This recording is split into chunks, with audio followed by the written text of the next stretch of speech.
Nós continuamos o cenário político. Hoje nós estamos falando sobre pagamento dos atrasados da Prefeitura de Mossoró. Se você tem sua dúvida sobre esse assunto, nossas redes sociais estão disponíveis. Qual é que você mais gosta? Tem Twitter, Facebook, Instagram. Bota na busca aí da sua rede preferida, Cenário Político TCM. Rapidinho você encontra. O número do WhatsApp é 8802-8979. Peço para você se identificar antes de participar. Vamos dar sequência aqui, Carol, já voltar para a nossa entrevista. O senhor falava em recursos, né? A Prefeitura de Mossoró precisa de recursos para poder fazer esse pagamento e fez esse cronograma já apostando que vai ter dinheiro para pagar quando chegar a data. Ontem o secretário municipal da Fazenda, o Ivo Franklin, né? Isso. Ele esteve aqui conosco e disse que de IPTU a Prefeitura poderá arrecadar algo em torno de 25 milhões de reais com o IPTU. A dívida com os servidores é algo em torno de 11 milhões e 700 mil reais, como foi dito pelo senhor. Esse dinheiro do IPTU não poderia pagar os salários atrasados? Se nós tivéssemos só essa dívida, seria fantástico. E a gente conseguiria resolver o problema no primeiro mês. Só que nós temos uma série de outras dívidas com a saúde. Hoje nós passamos o dia inteiro conversando com empresas prestadoras de serviço para serviços de saúde e com dívidas estratosféricas acima da casa de 150 milhões de reais. Analisando caso a caso, a gente chega a um montante semelhante a esse.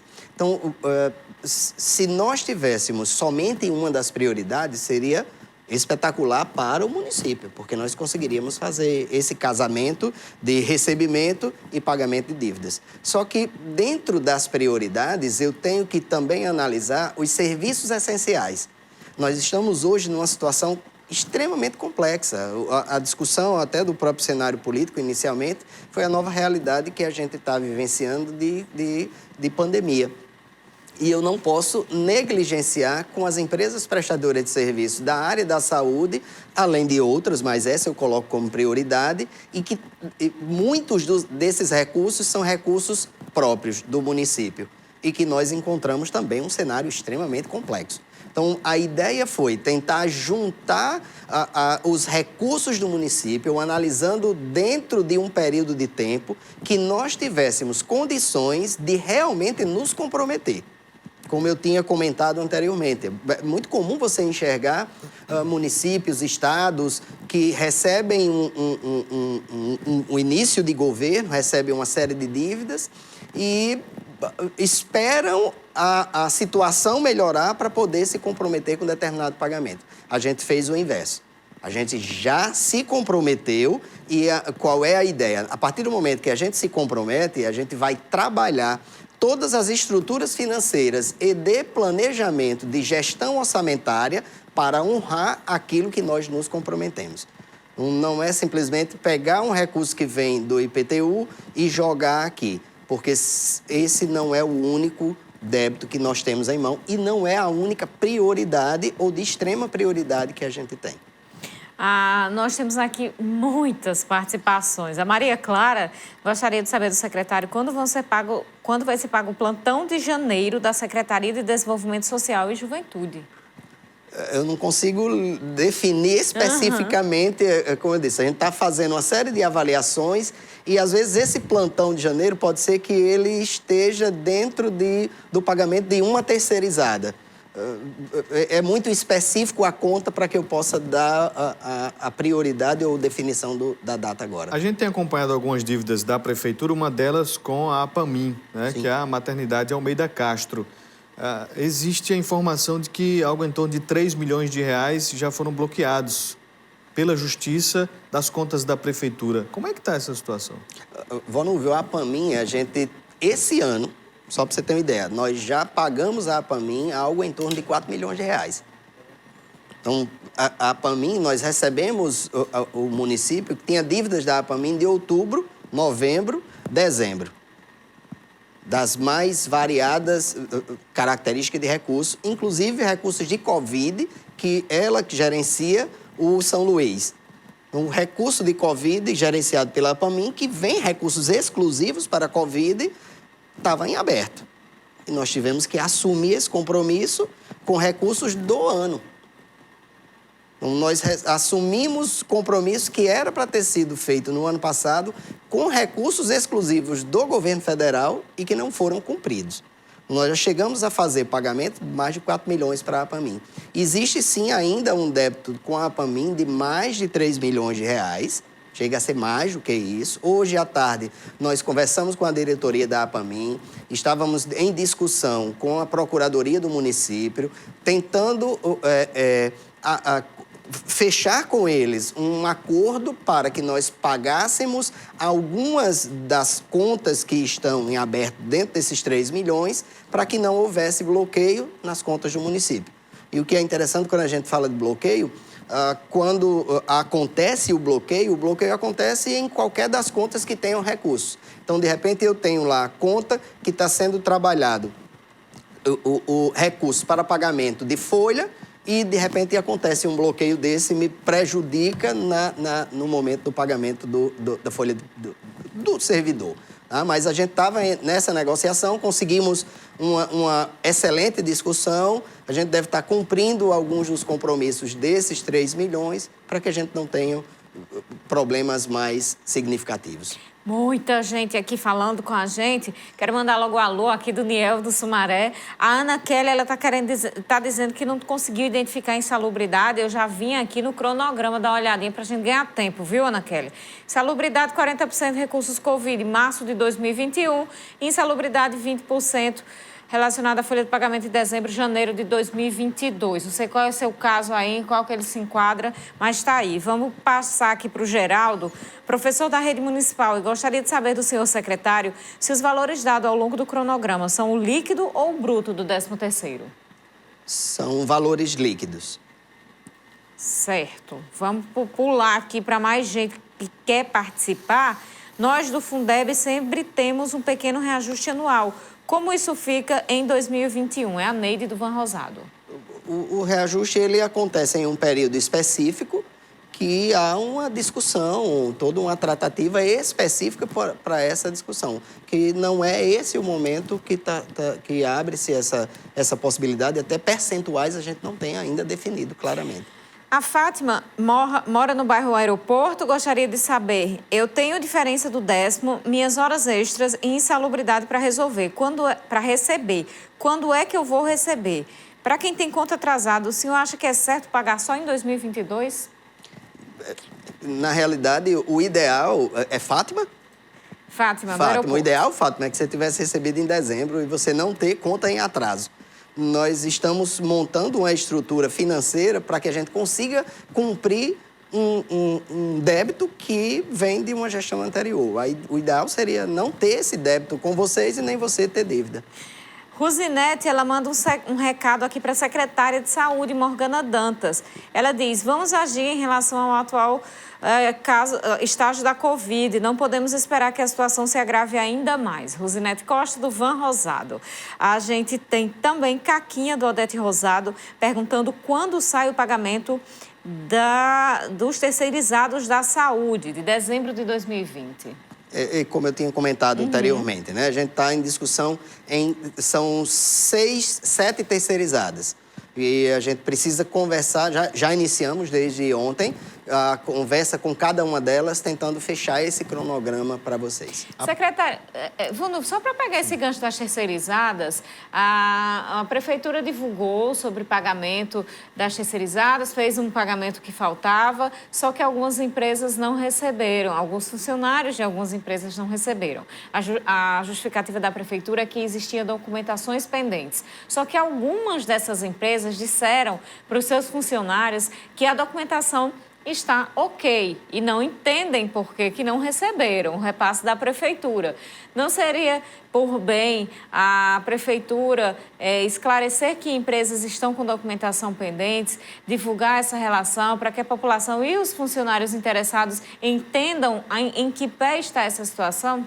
Carol, eu creio que hoje só existe uma pendência de pagamento, uma das empresas que deve estar com pendência de pagamento.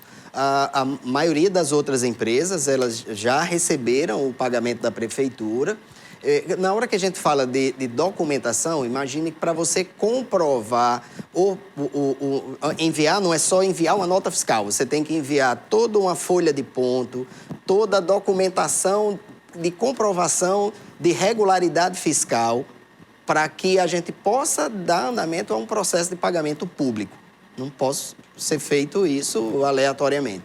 Algumas empresas, eles apresentaram, só para você ter uma ideia, folha de ponto de um mês que não era referente à nota fiscal que estava sendo apresentada. Foi pedido que a empresa apresentasse a folha de ponto referente àquele pagamento específico. Então, algumas empresas aconteceu isso, a maioria já conseguiu resolver. E hoje eu acho que somente a Vale Norte deve estar em um processo de finalização e que rápido isso é resolvido. A Prefeitura confirmou o pagamento dos salários dos servidores para sexta-feira, dia 26. E aí é o salário na integralidade. Sim. Né? O básico e também os benefícios. Como é que a Prefeitura tem se organizado para fazer esse pagamento, deixando realmente o servidor com o salário em dia nesta gestão? Volúvel, como a gente coloca, a quantidade de dívidas elas são muitas. Porém, a partir do momento que a gente define alguns níveis de prioridade, a gente vai buscar dentro do mês, nos recursos que a gente recebe, de recursos próprios, recursos de FPM, recursos que vêm para a saúde exclusivos, recursos da educação exclusivo, recursos do desenvolvimento social exclusivo para pagamento pessoal e utilizar esses recursos de forma direcionada, para não haver tramitação de recursos indevidos. Na hora que você tem um recurso que vem da saúde, que pode ser utilizado, que deve ser utilizado para pagamento de pessoal da saúde, ele só é utilizado para isso. Na hora que vem um recurso que é da educação para pagamento exclusivo de pessoal da educação, ele só é utilizado para isso. Os recursos próprios, esse início de ano, a gente termina tendo um benefício mais tranquilo, porque a gente tem IPTU, a gente tem uma boa parte de pagamentos que acontecem logo no início do ano. Então, eles nos dão já uma certa tranquilidade de pagamento, de cumprimento desses pagamentos, e a gente já entra numa linha de organização e de planejamento para cumprir o que foi prometido ao longo do ano de 2021. A gente tem aqui a doutora Zuzel Ramos Rodrigues, que quer perguntar ao secretário quando vai ser pago o auxílio moradia e alimentação dos médicos do programa Mais Médicos, que tem 3 meses de atraso, dezembro, janeiro e fevereiro. Carol, esse é um dos que nós estávamos em discussão hoje, fazendo exatamente as análises de captação de recursos, de dinheiros, de valores que entraram do Fundo Nacional de Saúde específicos para esse pagamento. E nós estávamos fazendo uma lista, definindo muito semelhante ao que acontece na área da saúde, quando você chega para atendimento. Você tem lá aqueles de extrema urgência, de urgência e aqueles que podem aguardar um pouquinho mais. Nós estávamos nesse escalonamento de débitos da Prefeitura para que a gente possa definir esse pagamento. Em curto espaço de tempo, a gente consegue sanar esse em específico. Quero mandar um alô para a Lourdes aqui, que está querendo saber do pagamento da Atos. Esse assunto já foi falado, Lourdes. E a Lucineide, ela pergunta, esse dinheiro que vai ser pago em junho de 2022 vai ser com juros? E sobre o texto de férias, ele não respondeu se vai pagar, secretário. Não, o texto de férias, com certeza, a gente vai pagar. Eu só não consigo dizer hoje, agora, quando é que ele vai ser pago. Foi dado prioridade ao 13º, esse cronograma que foi apresentado. O texto de férias é uma obrigação do município. É uma dívida que existe no município. Nós assumimos essa responsabilidade e esse compromisso. Só não consigo agora lhe dizer quando vai ser pago. A gente tem aqui uma pessoa que não se identificou, eu vou lá buscar, é o Raimundo Almeida. Raimundo está aqui dizendo o seguinte, o entrevistado está falando sobre atraso de pagamento do mês de dezembro inteiro, ou só um restante deixado pela administração anterior. Quando a administração anterior recebeu a prefeitura com várias folhas em atraso, quitou todas. Qual foi a mágica? Ele está aqui perguntando. Na verdade, realmente foi um restante, o pagamento não foi deixado em dia porque faltou o restante da remuneração. Mas qual foi a mágica da gestão anterior? Será que o atual secretário tem como responder isso? Quem me dera, que talvez eu poderia utilizar a mesma mágica e, de repente, pagar vocês. Mas, se eu não me engano, o pagamento que foi feito da gestão anterior, ele levou em torno de 2 anos para ser quitado. A Francineide Dias do Centro, ela dá uma virada aqui no assunto, pergunta se existe planejamento para colocar lâmpada de segurança nos bairros. Não consigo definir isso. Isso aí é com a questão de serviços urbanos. É, serviços urbanos. Justamente. A gente tem aqui a Meire do Van Rosado com um textão que não dá tempo a gente ler. Tem pagamento do motorista de ônibus, que está com 3 meses atrasado. É o Livanilson do Sumaré. Está perguntando sobre o pagamento dos motoristas. O motorista deve ser algo terceirizado, deve ser alguma empresa terceirizada, e ele entra na mesma resposta que nós tínhamos colocado anteriormente, que a gente está nessa linha de discussão. Eu tenho empresas terceirizadas que só têm 1 mês em atraso, e eu tenho realmente empresas terceirizadas que têm mais, chega a 3 meses de atraso. Nosso tempo já está no finalzinho, mas para o servidor vai até 2022, mas para as outras demandas de dívidas, quando é que a Prefeitura planeja sanar tudo isso, resolver tudo isso? A nossa proposta é que até o final do próximo ano a gente tenha sanado, principalmente, em específico, de pessoal. De fornecedores, a área da saúde. A gente vem nessa linha de discussão, análise individualizada, e aí existe um problema muito complexo, porque o orçamento que nós estamos gerenciando hoje, ele foi aprovado no ano passado, com um valor específico. E a gente precisa, para poder inserir todas as dívidas que nós temos de curto prazo, fazer novas captações de recursos. Hoje, o prefeito está em Brasília exatamente tratando de uma série de discussões da agenda, inclusive de captação de recursos, que a gente possa cumprir esses pagamentos. 10 segundos para responder. Existe previsão de sair do estado de calamidade financeira? Ainda não. Daniel de Almeida da Abolição, todo mundo que participou, muito obrigada pela participação aqui no programa com a gente. Secretário de Planejamento, Franco Felizardo, muito obrigada pela presença. Eu é que agradeço pela oportunidade, fico sempre à disposição. Muito obrigado pela disponibilidade, secretária. Você de casa pela audiência. Até amanhã. A gente se encontra amanhã, 7h25 da noite, ao vivo, aqui na TCM HD. Tenha uma boa noite, obrigada pela audiência e até lá.